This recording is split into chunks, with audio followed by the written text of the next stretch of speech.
Welcome to Already Won. So unless you get some self-discipline and stop being a follower, you're not going to ever achieve what you wanted. Hello and welcome to Already Won, a Sports Friends podcast. We are here with the Mad Dog and the Wildcat at the end of Season 5, Mad Dog. What a season it's been. We've been thriving, we've been growing. How have you found it? Wow. I mean, again, we'll go back to the first episode. Even before the first episode, you and I were chatting, I think we're done after 4. I think we did our best. We had a good run, but this has been great. Season 5, green, thriving. We're still here thriving. It can't be the last interview today, can it? It can't be. People are saying it can't be, but it's going to be the last saying. But we've got to get a good guest, right? And this is an awesome guest. So, Mad Dog, tell us, who have we got in today? We have Ejiro Evero. He is the coach, defensive coordinator, and one of the assistant coaches of the Carolina Panthers. Now, I'm not a Carolina Panthers fanatical fan. I have been to a few games. They haven't won those games, but I'm glad because they're usually playing the Packers, and I want the Packers to win. They beat them last year, but we'll see. But anyways, against all odds, this man, Nigerian, born in England to Nigerian parents, kind of raised a little bit in the U.S., a little bit in Nigeria, a little bit in England, should have been an English footballer. Soccer player, maybe. What would have been his team? Chelsea, Arsenal. He's born in Colchester, so Colchester United. You may have to look them up. Colchester United. Yeah. Were they in the lower division? They're in with the team I coach in, Gillingham. Yeah, okay. Top division. All right. But here he is. I mean, against all odds, he's become an NFL coach.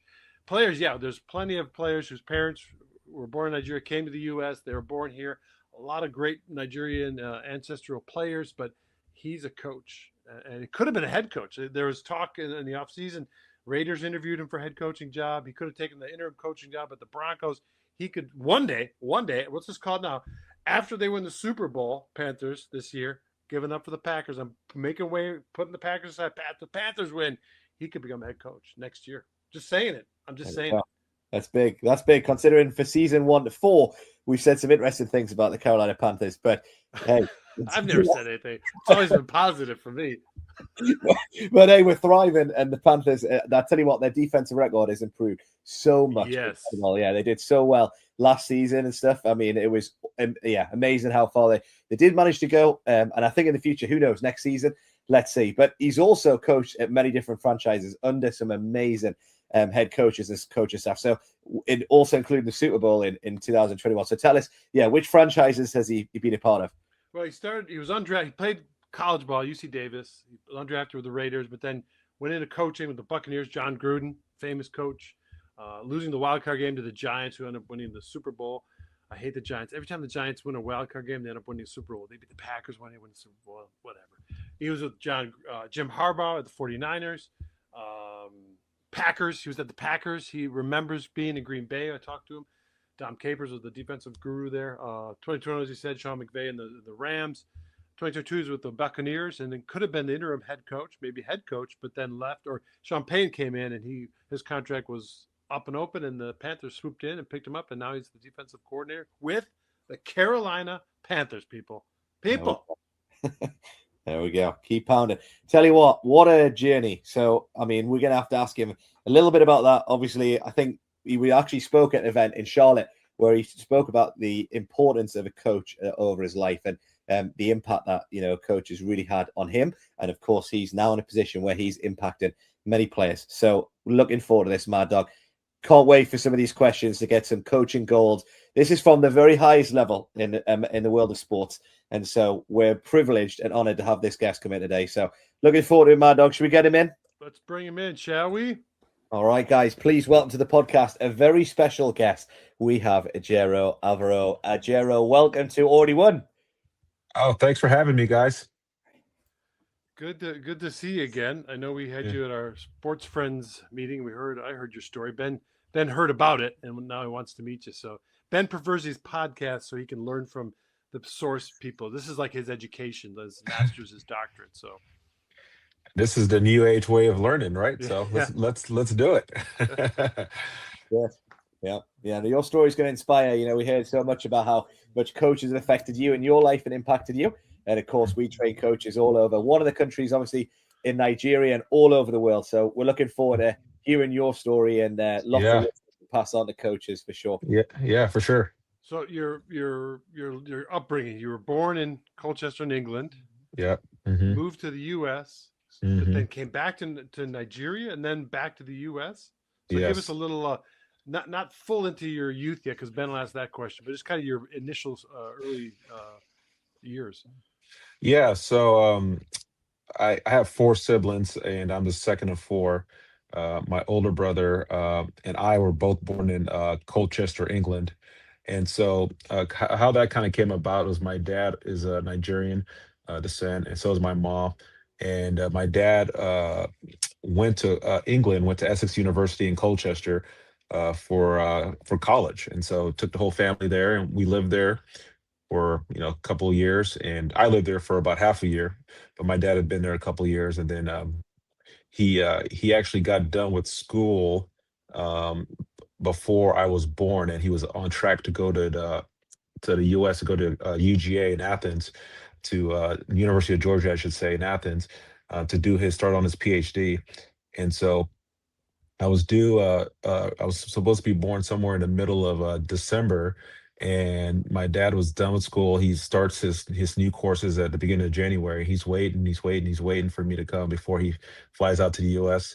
And at finally he's like, I got to get over there, and then as soon as he's born, I'll just have to come back. And so he left and went to Georgia, and I was born January 6th.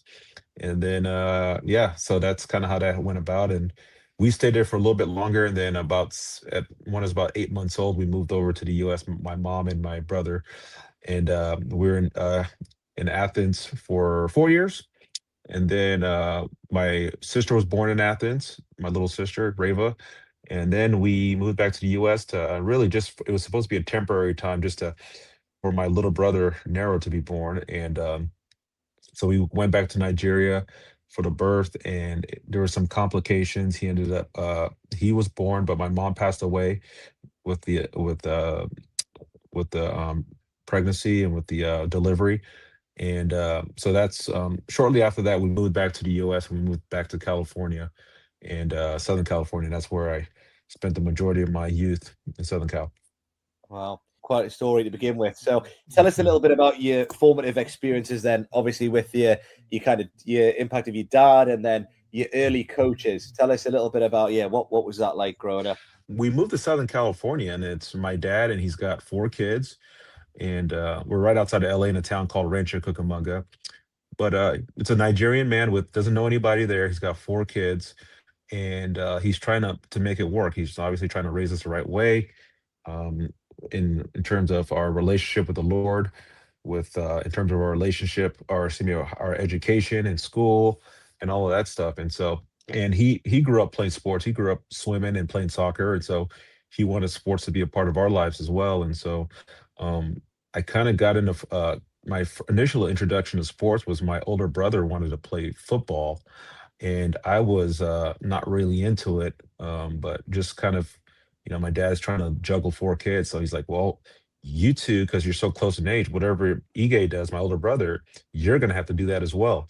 And so that's how it started. Like we went and we were both playing Pop Warner football, and which was at first, like I said, I was nervous, I was scared, I didn't want to do it, but then I came to love it, and long and behold, it's 30 something years later, and I've been involved in football, or football's been a part of my life for every year since then, and really since that moment on. So, um, and a big part of that too was my coach at the time, Coach Brian. He was my first coach I ever had, and he was like, I mean, he made football fun, but he was hard on us. He was demanding. He was all about discipline, and so just having such a positive experience. And then, like I've mentioned to you all in the past, is when you're a single parent, it takes a village, obviously, and like my village ended up being a lot of the coaches that I had as I was growing up. Yeah, and then eventually you went on to UC Davis to play. Yep. You Hmm. went to the Raiders as Hmm. undrafted player, and then you found coaching. I go down the list of your coaching here. You had John Gruden at the Buccaneers. Yeah. You had Jim Harbaugh with the 49ers. Of Yeah. course, you had the Packers, Tom Capers. That's got to Oh be yeah. something. And Yeah. then Super Bowl, Sean McVay, Wade Phillips, Raheem Uh-huh. Morris, and then the Broncos. Sean Payton came later, but eventually you landed with the Panthers. How is this? Now you've got a master class. Your whole thing is your career has kind of been, a doctorate in defense, I guess, is what it was. How has that helped or shaped you as a coach? Yeah, I mean, I've been very blessed. I'll go back a little bit when I first got into coaching, and um, it's kind of to the point you made, like getting into coach football at such a young age and having impactful coaches. One guy I got to mention is a guy named Brett Proctor, who was my high school freshman coach, and then he was just kind of a mentor of mine. He also my my first strength and conditioning coach, and a dear friend of mine still that we still are in touch. He's retired in Florida now, but he was just so awesome because he was so supportive and he was always there for me, and in a lot of ways he was there for me in the tough moments that I needed.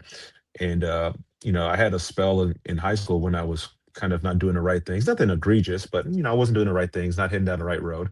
And Coach Proctor, this was my junior year, and Coach Proctor pulled me inside and said, "Hey, you're a talented person, you have a bright future ahead of you, but if unless you get some self-discipline and stop being a follower, you're not gonna ever achieve what you wanted." And he said, like, he's all like, if you want me to continue to help you with all the things, I'm willing to do it. But if you're not going to do the right things, I'm not gonna be there for you anymore. I said, I'm not gonna invest time in you if you're not willing to invest time in yourself. And so that hit me home because I know how much he cared for me, and I know he just wanted the best for me, and so that message has resonated to me and how I try to approach everything ever since.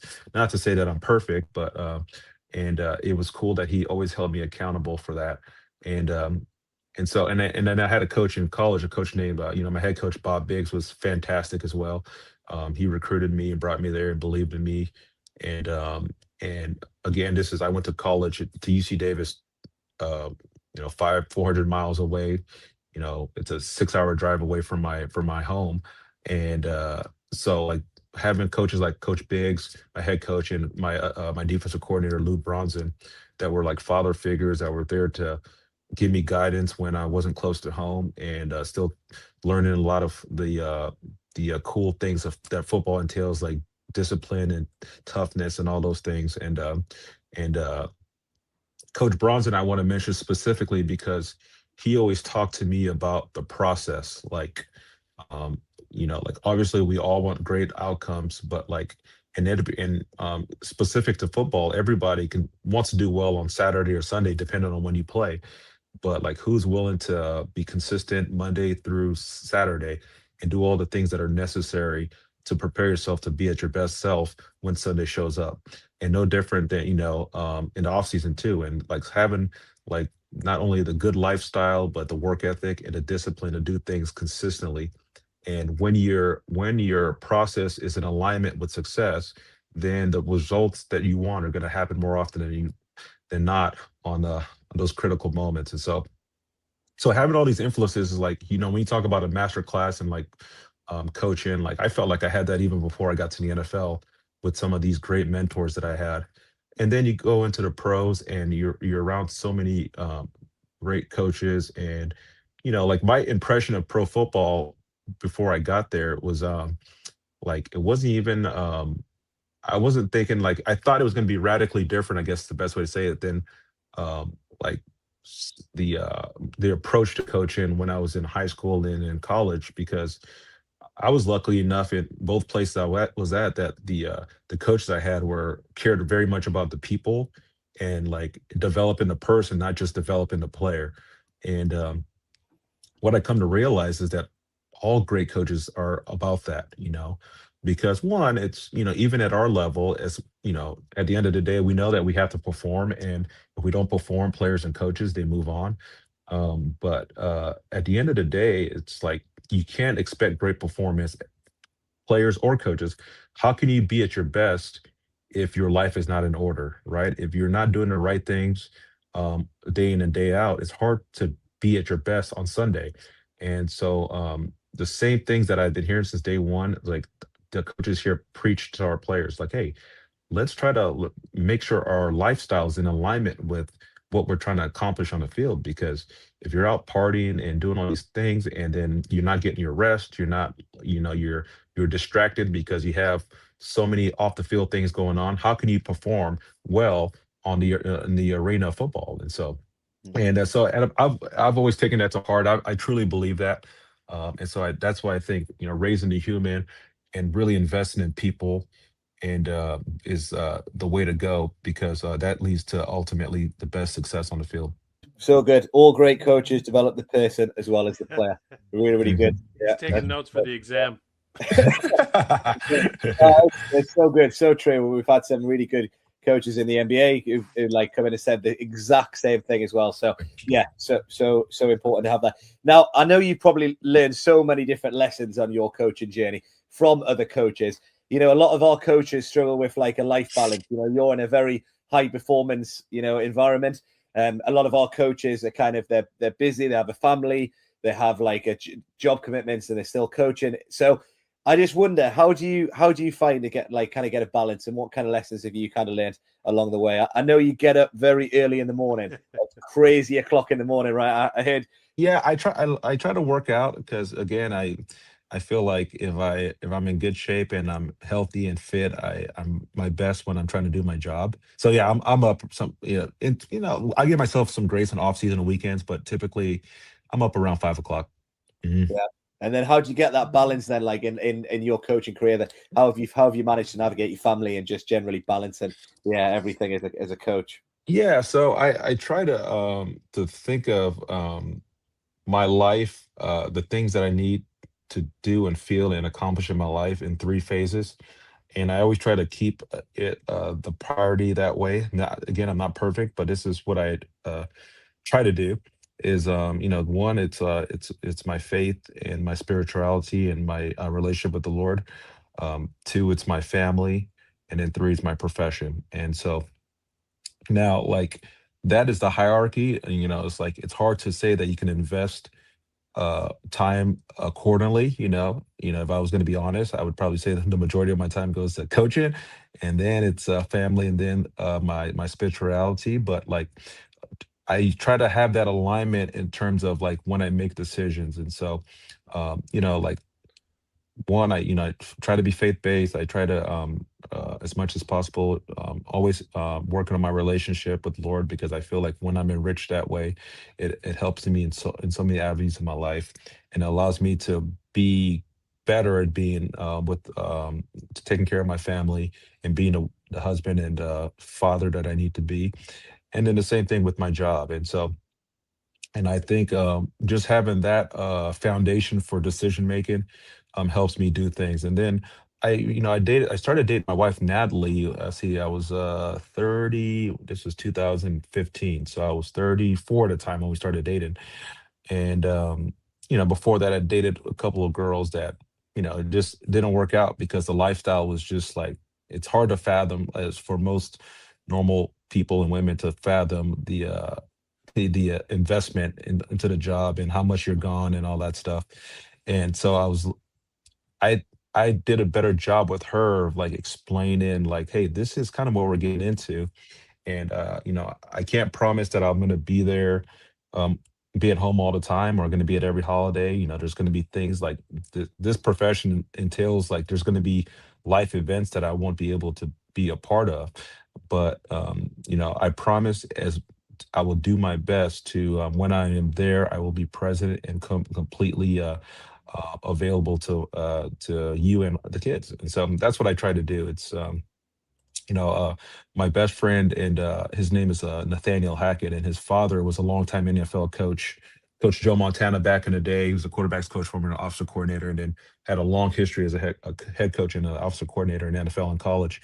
But he told me when I first got into the profession, he said, like, look, it's not about how much time you spend with your family, it's about the quality of the time. And so that's always stuck with me. And so I try to be present when I'm there, keep my phone away, be helpful with chores and all that. Try to, spend time with the kids as much as possible, play with them and all those things. And so, yeah, that's kind of what how I've tried to approach things. Yeah, it's good to keeping that balance. I like it. The 3 phases. Ben, did you get that? Did you write that Got down? that. I got that. Yeah. I think I might have wrote that down for someone else. So No, it works. It works.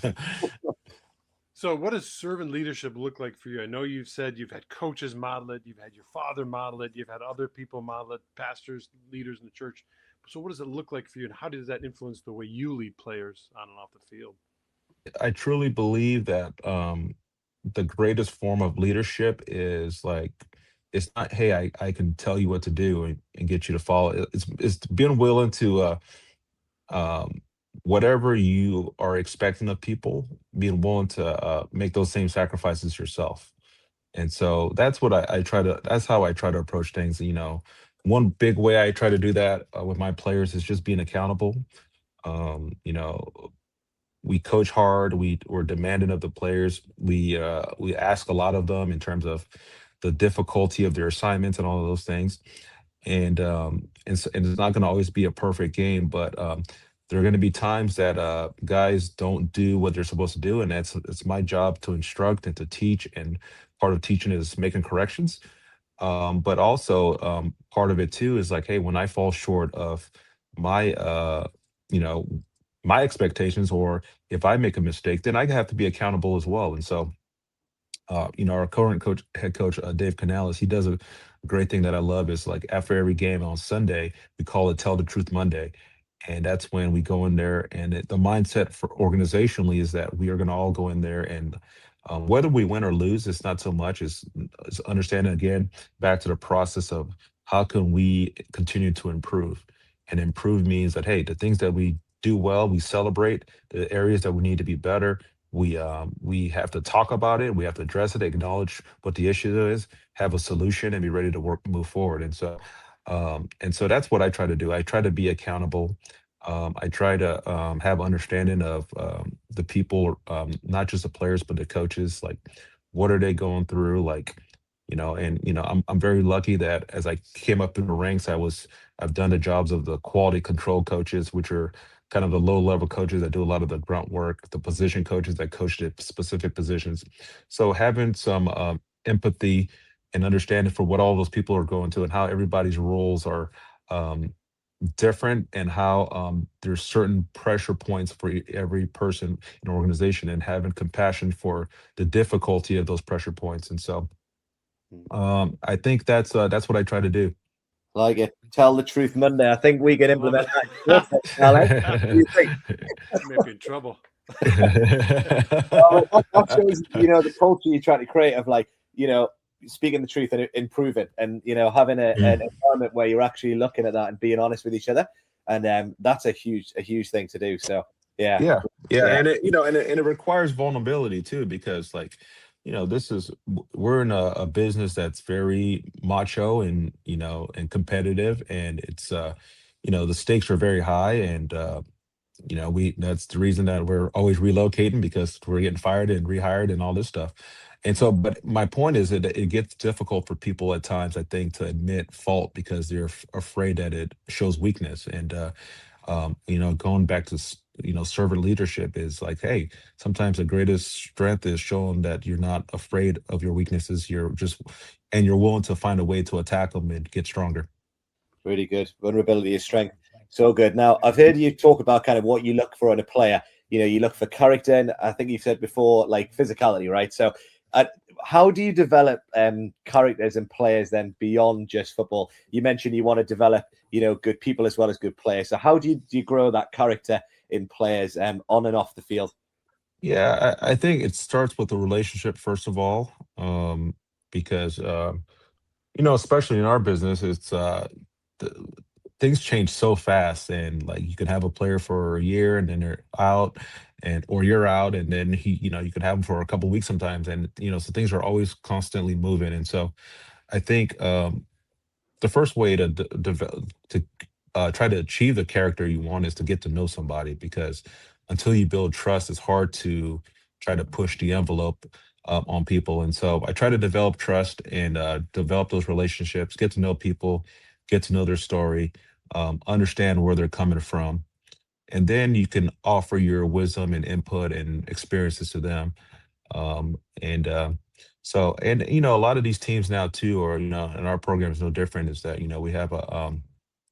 we have spiritual advisors and things of that nature, and so like connecting people to whether it's be a spiritual side, something that can help resonate with them and lead them down a clearer path, or maybe it might be a psychologist, or maybe it's just talking to a retired player that has a lot of experience and maybe a lot of clout around a bit around the town, and so just always trying to find those avenues that may allow a player to open up, and it's always different. It's not a science. It's some people everyone's gonna respond differently, and everyone has different trust levels, and so you're always trying to navigate that, negotiate that. But and it's as much as I can, I'm always trying to share my faith too.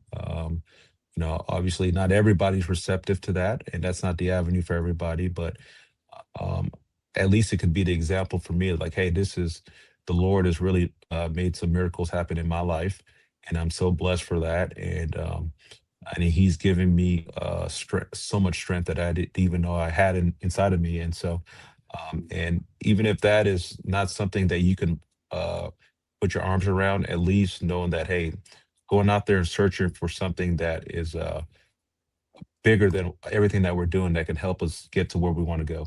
It's huge. I mean, your life experience can share so much to these athletes. Many of them who have a single parent family upbringing, and you share that same story, although it's a little bit flipped with your father raising you. But Right.